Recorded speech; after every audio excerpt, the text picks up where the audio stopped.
Close അക്കാഡമിയിലേക്ക് ഏവർക്കും സ്വാഗതം. അപ്പോൾ ഇനി ഒരു സെറ്റ് വരാൻ പോവാണല്ലേ, ഒരു സെറ്റ് പരീക്ഷയാണ് ജൂലൈ 28-ന്. അപ്പോൾ നിങ്ങളിൽ പലരും ഈ സെറ്റ് പരീക്ഷ എഴുതുന്നത് HSST എന്ന സ്വപ്നത്തിന് വേണ്ടിയാണ്. അപ്പം നിലവിൽ കുറച്ച് HSST പരീക്ഷ കഴിഞ്ഞു. അടുത്തിടയ്ക്ക് കൊമേഴ്സും മലയാളവും ഒക്കെ നമ്മൾ മിസ്സിങ് ആയിരുന്നു. അപ്പോൾ അതും എല്ലാം വിളിച്ചു കഴിഞ്ഞു. ഹിന്ദിയൊക്കെ വിളിച്ചു കഴിഞ്ഞു. അപ്പം അത്യാവശ്യം എല്ലാ സബ്ജക്റ്റിൻ്റെയും HSST വിളിച്ചു. കുറേ സബ്ജക്റ്റിൻ്റെ HSSTയുടെ ഇൻ്റർവ്യൂ കഴിഞ്ഞു. അപ്പോയിൻമെൻറ്റ് സ്റ്റാർട്ട് ചെയ്തു. പിന്നെ ലേറ്റസ്റ്റ് ആയിട്ട് വിളിച്ചതിൻ്റെ പ്രാരംഭ ഘട്ടത്തിലാണ് എക്സാം ഒക്കെ നടക്കണം ആ 2 വിഷയങ്ങളുടെ. അപ്പോൾ ബാക്കി ഓൾമോസ്റ്റ് എല്ലാത്തിൻ്റെയും തന്നെ പരീക്ഷ കഴിഞ്ഞു. ചില 2-3 സബ്ജക്റ്റിൻ്റെ ഇൻ്റർവ്യൂകൾ ഇനി ഈ വരുന്ന മാസമാണ്, ഈ 10-ാം തീയതിയൊക്കെയാണ് അവർ ഷെഡ്യൂൾ ചെയ്തിരിക്കുന്നത്. ബാക്കി ചില മാത്സിലൊക്കെ അപ്പോയിൻമെൻറ്റ് തന്നെ സ്റ്റാർട്ട് ചെയ്തു. മാത്സ്, ഗാന്ധിയൻ സ്റ്റഡി, അങ്ങനെ കുറേ സബ്ജക്റ്റുകളിലൊക്കെ ഇംഗ്ലീഷ്, ഇവിടെയൊക്കെ അപ്പോയിൻമെൻറ്റും സ്റ്റാർട്ട് ചെയ്തു.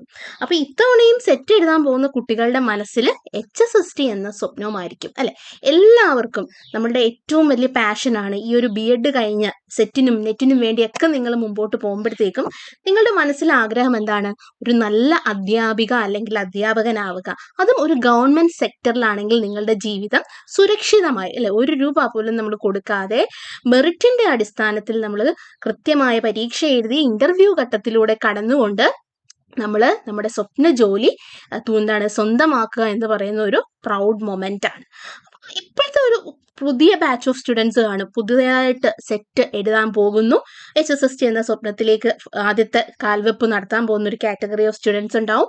പിന്നെ ഇത്തവണത്തെ HSSTയിൽ ഇടം നേടാതെ പോയ കുട്ടികളുണ്ടാവാം, അല്ലെങ്കിൽ ഇത്തവണ റാങ്ക് ലിസ്റ്റിൽ ഇടം നേടിയിട്ടും ചിലപ്പോൾ നമുക്ക് ആ ഒരു അപ്പോയിൻമെന്റിലേക്ക് എത്താതെ പോയിട്ടുള്ള കുട്ടികളുണ്ടാവാം. അപ്പം അങ്ങനത്തെയൊക്കെ കുറച്ച് കാറ്റഗറി ഓഫ് ആൾക്കാരുണ്ടാവാം. അപ്പം നിങ്ങൾ ഒറ്റത്തവണ ട്രൈ ചെയ്തത് കൊണ്ട് കിട്ടിയില്ല എന്ന് വെച്ചുകൊണ്ട് ഒരിക്കലും പുറകോട്ട് മാറരുത്, മുമ്പോട്ട് തന്നെ പോകണം.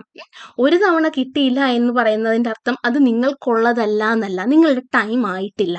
നിങ്ങൾക്ക് ഇനിയും പ്രിപ്പറേഷൻ മറ്റുള്ളവരെക്കാൾ സ്ട്രോങ് ആക്കേണ്ടതായിട്ടുണ്ട്. ഇന്ന് ഫസ്റ്റ് അപ്പോയിൻമെന്റിൽ എത്തിയ ജോലിയിലേക്ക് കയറുന്ന കുട്ടി നിങ്ങളെക്കാൾ ഉറപ്പായിട്ടും ഒരു പടി മുമ്പ് വർക്ക് ചെയ്തിട്ടുണ്ട്. അതുകൊണ്ടാണ് അവൾ ആ ഒരു അപ്പോയിൻമെന്റ് ലെറ്റർ കൈപ്പറ്റിയിരിക്കുന്നത് എന്ന് തന്നെ നിങ്ങൾ വിചാരിക്കുക. അപ്പം നിങ്ങളുടെ വർക്ക് എവിടെയോ കുറഞ്ഞു പോയത് തന്നെയാണ് എന്ന് മനസ്സിലാക്കുക.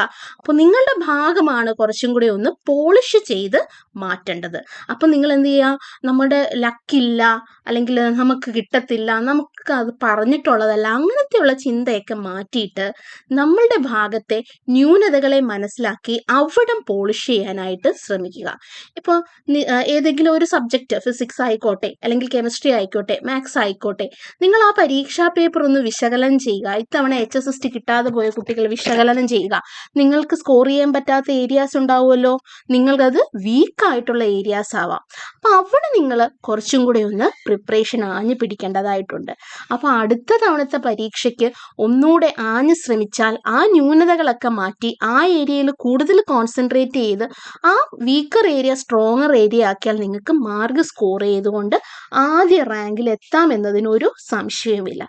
നമ്മുടെ കുറവുകളെ ആദ്യമേ മനസ്സിലാക്കിക്കൊണ്ട് ആ ഭാഗം പോളിഷ് ചെയ്യാനായിട്ട് ശ്രമിക്കുക. അപ്പോൾ നിലവിൽ HSST ഇനി അടുത്തുടനെ വിളിക്കുമോ? അപ്പോൾ നമ്മൾ എങ്ങനെയാണ്? അപ്പോഴത്തേക്കും പഠിച്ചാൽ പോരെ?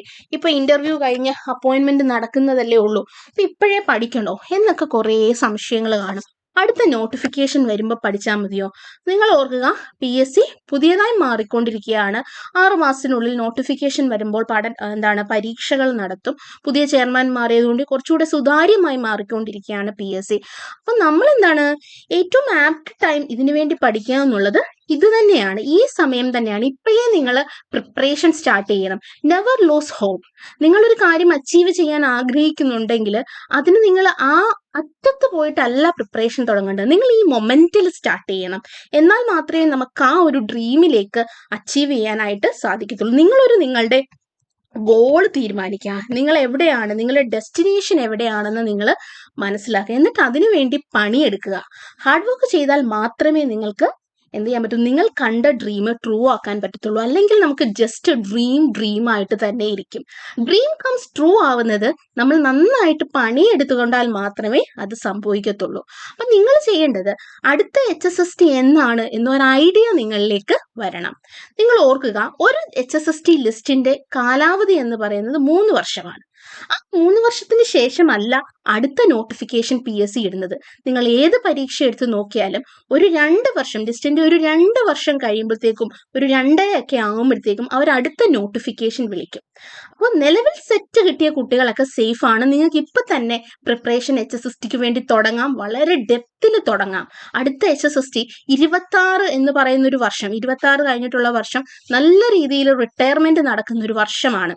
കാരണം നിലവിൽ നമ്മളുടെ ഒരു റിട്ടയർമെന്റ് സാധ്യത 2026 ശേഷം വളരെ കൂടുതലാണെന്നാണ് കണക്കുകൾ, റിപ്പോർട്ടുകൾ പറയുന്നത്. ധനകാര്യ വകുപ്പ് മറ്റും പുറത്തുവിട്ട വകുപ്പ് റിപ്പോർട്ട് അനുസരിച്ച് റിട്ടയർമെന്റ്, ഏറ്റവും കൂടുതൽ റിട്ടയർമെന്റ് നടക്കുന്ന ഒരു വർഷം എന്ന് പറയുന്നത് 2026 അതോടുകൂടി നമ്മുടെ നിലവിലുള്ള HSSTയുടെ ഒക്കെ ഒരു കാലാവധി തീരാൻ പോകുന്നതാണ്. നെക്സ്റ്റ് എക്സാം വിളിക്കുന്ന നോട്ടിഫിക്കേഷൻ വരുന്ന ഒരു പീരീഡാണ്. അപ്പോൾ നമ്മൾ എന്ത് ചെയ്യണം എന്നറിയാമോ? ഇപ്പോഴേ പ്രിപ്പറേഷൻസ് സ്റ്റാർട്ട് ചെയ്യുക. സെറ്റ് ഉള്ളവർ വളരെ സേഫ് ആണ്. ഇപ്പൊ നിസ്സാരമായിട്ട് ഒന്നും നിങ്ങൾ കാണരുത്. ഇപ്പോൾ ഉള്ള ടൈം നിങ്ങൾക്ക് മാക്സിമം നിങ്ങൾ യൂട്ടിലൈസ് ചെയ്യുക. ഇപ്പൊ നിങ്ങൾ നോക്കിക്കേ, ഇത് മാത്തമാറ്റിക്സിന്റെ ഒരു അഡ്വൈസ് ചാർട്ടാണ്, അപ്പോയിന്റ്മെന്റ് ചാർട്ടാണ് ഞാൻ ഇട്ടിരിക്കുന്നത്.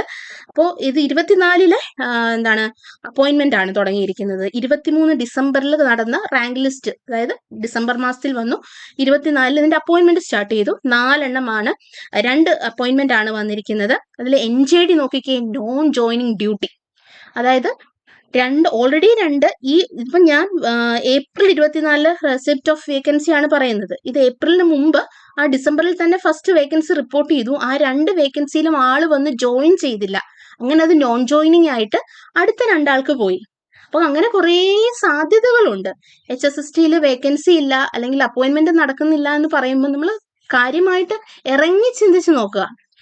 അപ്പൊ ഇങ്ങനെയൊക്കെ കുറെ സാധ്യതകൾ നമ്മുടെ മുന്നിലേക്കുണ്ട്. കുറെ ആൾക്കാർ നെറ്റ് കിട്ടി കോളേജിലേക്ക് പോയിട്ടുള്ളവരുണ്ടാവാം, അല്ലെങ്കിൽ ഓൾറെഡി എയ്ഡഡ് ആയിട്ട് അവരുടെ പേഴ്സണൽ കൺവീനിയൻസ് അനുസരിച്ച് വീടിന്റെ അടുത്തുള്ള എയ്ഡഡ് സ്കൂളിലാണ് അവർ വർക്ക് ചെയ്യുന്നതെങ്കിൽ അവർ ഈ ട്രാൻസ്ഫർ ഒക്കെ ഉള്ളതുകൊണ്ട് ചിലപ്പോൾ ഇങ്ങോട്ടേക്ക് വരാൻ ബുദ്ധിമുട്ടുള്ളത് കൊണ്ട് അവർ NJD പ്രിഫർ ചെയ്യും, നോൺ ജോയിനിങ് ആവും. അപ്പൊ അങ്ങനെയൊക്കെ കുറെ സാധ്യതകളുണ്ട്. അപ്പൊ ഇതൊന്നും നമുക്ക് കിട്ടില്ല എന്നും പറഞ്ഞ് പ്രിപ്പറേഷൻസിന് അകലെ നിൽക്കരുത്, തുടങ്ങുക തന്നെ വേണം. പിന്നെ ഒരു കാറ്റഗറി ഓഫ് സ്റ്റുഡൻസ് സെറ്റ് കിട്ടാതെ ഉള്ളവരാണ്. സ്റ്റിൽ നമ്മൾ BEdും MSc ഒക്കെ കഴിഞ്ഞിട്ട് കുറെ വർഷമായിട്ടും നിങ്ങൾ സെറ്റിന് വേണ്ടി പ്രിപ്പയർ ചെയ്യുന്ന കുട്ടികളുണ്ടാവുമല്ലോ. അപ്പൊ സെറ്റ് കിട്ടാതെ ഒരു ഗ്രൂപ്പ് ഓഫ് ആൾക്കാർ സ്റ്റിൽ ഉണ്ട്. കാരണം നിങ്ങൾ പെർസെൻറ്റേജ് ഓഫ് വിന്നിങ് ഒക്കെ നോക്കുമ്പോഴത്തേക്ക് വളരെ കുറവാണ്. അപ്പോൾ നിങ്ങൾ ഒരു കാര്യം മനസ്സിലാക്കുക, ഈ HSST നമ്മുടെ കയ്യിൽ നിന്ന് പോയി. ഇനി അടുത്ത HSST പോകുമ്പോഴത്തേക്ക് ഒരു 3 വർഷവും കൂടെ കഴിഞ്ഞു, നിങ്ങളുടെ ഒരു 3 വയസ്സും കൂടെ കൂടി. അപ്പൊ ഏജ് ലിമിറ്റ്, ഏജ് ഓവർ, അങ്ങനെയൊക്കെ കുറച്ച് ഘടകവും കൂടെ PSCക്ക് ഉണ്ട്. 36 വയസ്സാണ് ഒരു ജനറൽ കാറ്റഗറി സ്റ്റുഡന്റിന് മാക്സിമം നമുക്ക് അപ്ലൈ ചെയ്യാൻ പറ്റുന്നത്. HSST ആണ്ട് +4 40 വയസ്സ് ഓക്കെ. പിന്നെയും നമ്മളുടെ പ്രായം കൂടുമ്പോഴത്തേക്കും പിന്നെ നമ്മൾ കോമ്പീറ്റ് ചെയ്യേണ്ടത് കൊച്ചു കുട്ടികളുമായിട്ടാണ്.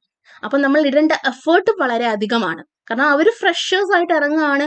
അവർ കുറച്ചുകൂടെ നല്ല രീതിയിൽ ഡ്രീം ചെയ്ത് വളരെ ഭയങ്കരമായിട്ട് അവർക്കൊരു ഐഡിയാസ് ഒക്കെ ഉള്ളവരാണ്. ഇപ്പൊ ഇറങ്ങുന്ന കുട്ടികളൊക്കെ എന്ന് പറയുന്നത് വളരെ ഒരു 5 ഇയേഴ്സ് മുമ്പോട്ട് ചിന്തിക്കും, എങ്ങനെ ആവണം, എന്താവണം, അവരുടെ ലൈഫ് ഏത് രീതിയിലേക്ക് പോകണമെന്നുള്ളത്. ബാക്കിലോട്ടല്ല അവർ ചിന്തിക്കുന്നത്. അപ്പോൾ അവർക്കൊരു കൃത്യമായ വീക്ഷണം ഉണ്ടാവും ലൈഫിനെ കുറിച്ച്, അവരുടെ കരിയറിനെ കുറിച്ച്. അപ്പൊ സെറ്റ് കിട്ടാതെ ഇങ്ങനെ സെറ്റിന് വേണ്ടി നമുക്ക് ജസ്റ്റ് പോയിന്റ് മാർക്കിനാണ് പോയത്, 1 മാർക്കിനാണ് പോയത്, എനിക്കത് കിട്ടില്ല, അങ്ങനെ പറഞ്ഞുകൊണ്ടിരുന്നാൽ അങ്ങനെ പറച്ചിൽ മാത്രമേ നടക്കത്തുള്ളൂ, എക്സാം നമുക്ക് കിട്ടില്ല. അതേസമയം വളരെ ബുദ്ധിപരമായിട്ട് നീങ്ങുന്ന കുട്ടികൾ നെഗറ്റീവ് മാർക്ക് ഇല്ലാത്ത സെറ്റ് പരീക്ഷ ക്രാക്ക് ചെയ്ത് അവർ HSST എഴുതിയെടുത്ത് പോകും. അപ്പൊ നമ്മുടെ മുമ്പിൽ ഇപ്പൊ നോക്കിക്ക്, ഈ ഒരു എക്സാമിന്റെ 24 അഡ്വൈസ് തുടങ്ങിയിരിക്കുന്നത്. 26 ആകുമ്പോഴത്തേക്കും അല്ലെങ്കിൽ 25 പകുതി ആകുമ്പോഴത്തേക്ക് അടുത്ത നോട്ടിഫിക്കേഷൻ വരും. കാരണം ഈ പരീക്ഷ നടന്നിരിക്കുന്നത് 22, 21 അപ്പൊ അത് കണക്കൂട്ടിയാണ് നോട്ടിഫിക്കേഷൻ വരുന്നത്. അപ്പോൾ ഉറപ്പായിട്ടും 25 അടുത്ത HSST നോട്ടിഫിക്കേഷൻ വരും. അപ്പൊ സമയം അതിക്രമിച്ചു കഴിഞ്ഞു. ഇതിപ്പോ തന്നെ 24 മാക്സിമം 26 ഇതിന്റെ നോട്ടിഫിക്കേഷൻ വരും. അപ്പൊ ആ സമയത്തിനുള്ളിൽ നമുക്ക് എത്ര സെറ്റ് നമുക്ക് എഴുതാൻ കഴിയും എന്നുള്ള കാര്യം നിങ്ങൾ ചിന്തിക്കണം. മാക്സിമം നമ്പർ ഓഫ് സെറ്റ് ഈ ഒരു 26 വരുന്ന 4 എണ്ണമാണ്. ഇപ്പൊ ഈ വരാൻ പോകുന്ന ജൂലൈയിലെ ഒരു സെറ്റ്, അത് കഴിഞ്ഞ് പിന്നെ ഒരു ഡിസംബർ, പിന്നെ അത് കഴിഞ്ഞിട്ടുള്ളത്, അങ്ങനെ മൊത്തം 26 ആദ്യത്തത് കൂട്ടാം. അങ്ങനെ ഒരു 4 സെറ്റ് മാത്രമേ നമ്മളുടെ മുമ്പിലുള്ളൂ. ഇനി ഈ 4ാമത്തെ സെറ്റ്, അതായത് ഫസ്റ്റ് സെറ്റ്, സെക്കൻഡ് സെറ്റ്, അങ്ങനെ 4ാമത്തെ സെറ്റിലേക്ക് കടക്കുമ്പോഴത്തേക്കും സിലബസ് മാറാനുള്ള സാധ്യതയുണ്ട്. ഇപ്പോഴത്തെ നിലവിലുള്ള രീതി അറിയാമല്ലോ, കോപ്പിയടിയും കാര്യങ്ങളും ഒക്കെയാണ്. നെറ്റും നീറ്റും എല്ലാം തന്നെ ക്യാൻസൽ ചെയ്ത് NTA നടത്തിയ പരീക്ഷകൾ, അത് നാഷണൽ ലെവലിൽ നടത്തിയ പരീക്ഷകളിൽ പോലും നമ്മളൊരു ഡൗട്ട്ഫുൾ ആയി മാറിയിരിക്കുകയാണ്. അപ്പോൾ അവര് പുത്തൻ കമ്മിറ്റിയൊക്കെ വെച്ചിട്ട് സിലബസ് റീഷെഡ്യൂളിംഗ് ഒക്കെ അറേഞ്ച് ചെയ്തുകൊണ്ടിരിക്കുകയാണ്. അവർ അതിനെക്കുറിച്ച് രാധാകൃഷ്ണൻ കമ്മിറ്റിയൊക്കെ സ്റ്റഡി ചെയ്തുകൊണ്ടിരിക്കുകയാണ്. അപ്പൊ അങ്ങനെ വരുമ്പോഴത്തേക്കും സ്വാഭാവികമായിട്ടും കേരള സെറ്റിലും എന്ത് സംഭവിക്കും? സിലബസ് മാറ്റങ്ങളും ഒക്കെ സാധ്യത നമുക്ക് തള്ളിക്കളയാനായിട്ട് സാധിക്കില്ല. എക്സാമിന്റെ ലെവല് കൂടും. കാരണം നാളെ അറിയാലോ, എല്ലാത്തിലും ഒരു രാഷ്ട്രീയവും കാര്യങ്ങളൊക്കെ കാണുമല്ലോ. അപ്പം നിലവില് നമ്മളുടെ ഈ ഒരു പരീക്ഷയിൽ ഒരു സ്കാം എന്തെങ്കിലും വന്നാൽ, അങ്ങനെ ഉണ്ട് എന്നല്ല, അങ്ങനെയൊക്കെ ഒരു തെറ്റിദ്ധാരണകളൊക്കെ വന്നാൽ ഉറപ്പായിട്ടും അങ്ങനെ ഒരു ഒന്നും വരരുത്. അതപ്പം എല്ലാ ലൂപ്പ് ഹോളും അടയ്ക്കണം. അവർക്ക് ഓരോരോ സ്റ്റേറ്റിന്റെയും എലിജിബിലിറ്റി ടെസ്റ്റുകൾ സുതാര്യമാക്കണം. അപ്പോൾ ഉറപ്പായിട്ടും ഇങ്ങനെയൊക്കെ ഒരു സ്കാം നിലവിൽ നിൽക്കുന്നത് കൊണ്ട് നമ്മളിലേക്കും ഒരിക്കലും കൈ ചൂണ്ടരുതെന്ന് വിചാരിച്ചുകൊണ്ട് പരീക്ഷയുടെ സിലബസ് റീഅറേഞ്ച് ചെയ്യാനുള്ള സാധ്യത നമുക്ക് തള്ളിക്കളയാൻ പറ്റില്ല. അപ്പം ഏറ്റവും പെട്ടെന്ന് നെക്സ്റ്റ് സെറ്റ്, അല്ലെങ്കിൽ വരുന്ന സെറ്റ്, ജൂലൈയിലെ സെറ്റ് അല്ലെങ്കിൽ മാക്സിമം അടുത്ത ഡിസംബറിലെ സെറ്റ്, അത് ക്രാക്ക് ചെയ്തെടുത്താൽ നിങ്ങൾക്ക് സേഫ് ആകാം. പിന്നെ നിങ്ങൾ കുറെ ടെൻഷൻ അടിക്കേണ്ട ആവശ്യം വരില്ല. പിന്നെ നിങ്ങൾക്ക് ധൈര്യമായിട്ട് HSSTക്ക് തന്നെ പഠിക്കാം. ഓരോ സബ്ജക്റ്റും സിലബസും ഒക്കെ അനലൈസ് ചെയ്ത് വളരെ വളരെ വളരെ പ്ലാൻഡ് ആയിട്ട് നിങ്ങൾക്ക് അടുത്ത HSSTക്ക് വേണ്ടി പഠിക്കാം. അപ്പൊ നിങ്ങൾ ഓർക്കുക, നിലവിൽ ഒരു സെനേറിയോ എന്താണെന്ന് നിങ്ങൾ കൃത്യമായിട്ട് മനസ്സിലാക്കുക. നെറ്റും നീറ്റും ഒക്കെ ഇങ്ങനെ ഒരു ചോദ്യചിഹ്നത്തിൽ വന്നപ്പോൾ നമുക്കും സിലബസ് മാറ്റാനുള്ള ഒരു സാധ്യത ഇല്ലാതെയില്ല. നമുക്കിങ്ങനെ സ്കാം ഉണ്ടെന്നല്ല അതിൻ്റെ അർത്ഥം. പക്ഷെ നമ്മൾ കുറച്ച് അഡ്വാൻസ്ഡ് ആണെന്ന് നമ്മൾ കാണിക്കണമല്ലോ. നമ്മുടെ സ്റ്റേറ്റ് ലെവലിൽ നടക്കുന്ന പരീക്ഷ പക്കയാണ്. നമ്മൾ കൃത്യമായിട്ട് സിലബസ് മാറ്റുന്നുണ്ട്. വർഷങ്ങളായിട്ട് ഒരേ സിലബസിൽ ക്ലിങ് ഓൺ ചെയ്തല്ല നിൽക്കുന്നത്. അപ്പൊ ഇതൊക്കെ നാഷണൽ ലെവലിലേക്ക് ചർച്ച ചെയ്യപ്പെടുന്ന ഒരു കാര്യമാണ്. അപ്പം നമ്മളുടെ ഭാഗം, നമ്മളുടെ എഡ്യൂക്കേഷൻ സിസ്റ്റം പക്കയാണെന്ന് മറ്റുള്ളവരെ കാണിക്കേണ്ടത് നമ്മുടെ ആവശ്യമാണ്. അപ്പോൾ ഒരു സിലബസ് ചേഞ്ചിനൊക്കെ ഉള്ള ഒരു സാധ്യത നമുക്ക് തള്ളിക്കളയാനായിട്ട് സാധിക്കില്ല. അപ്പം നിലവിലുള്ള 2 സെറ്റുകളാണ്, 4 ഞാൻ മാക്സിമം പറയുമെങ്കിലും നിലവിലെ 2 സെറ്റുകൾ നിങ്ങൾക്ക് പ്രാധാന്യമുള്ളതാണ്. നിങ്ങൾ അതിനുവേണ്ടി നന്നായിട്ട് പണിയെടുക്കുക. അപ്പൊ കൃത്യമായിട്ട് നല്ലൊരു പ്ലാനിങ്ങിൽ ചെയ്താൽ മാത്രമേ നമുക്ക് സെറ്റ് അച്ചീവ് ചെയ്യാനായിട്ട് സാധിക്കത്തുള്ളൂ. അപ്പൊ സെറ്റ് കോച്ചിങ്ങിന് ടോസ് അക്കാഡമിയുടെ എല്ലാവിധ സപ്പോർട്ടും നിങ്ങൾക്ക് ഓരോരുത്തർക്കും ഉണ്ട്. ടോസ് അക്കാഡമിയിൽ കോച്ചിങ്ങിന് ജോയിൻ ചെയ്യാൻ താല്പര്യമുള്ളവർ 7510155485 എന്ന നമ്പറിൽ ബന്ധപ്പെടുക. താങ്ക്